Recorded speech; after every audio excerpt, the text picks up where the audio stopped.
Bacari a cyffyrddiad da i lwybr Wignall sy'n ryddhau Rob Hughes.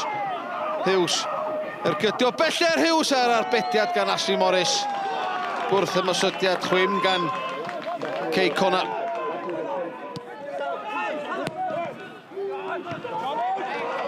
Pas syth i Les Davies. Davies yn mynd ergydio beller.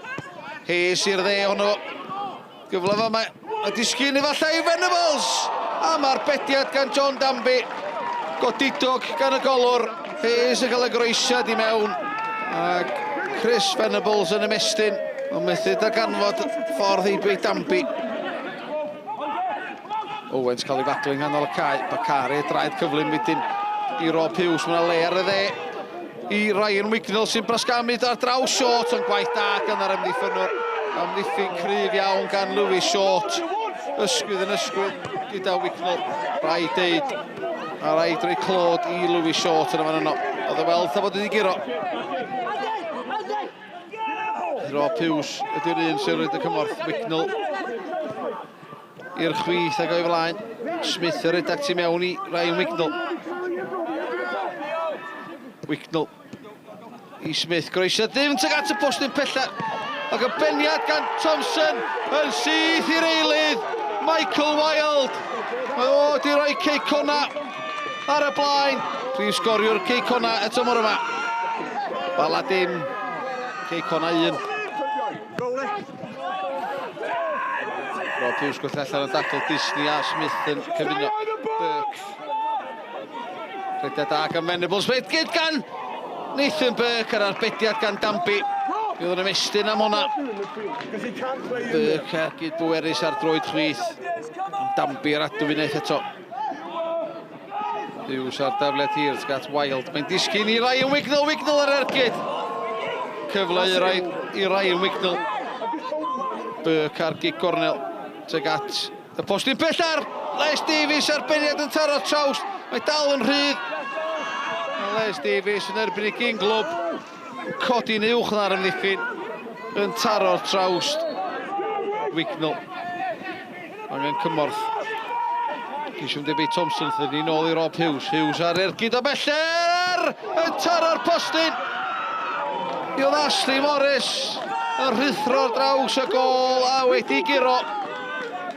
Ond oedd ergyd Rob Hughes methu curo'r postyn. The goal came from substitute Michael Wilde at 6:20. You thought he was suspended? Yeah, you know, obviously, listen, the result makes a lot of difference to my tone and my state of mind.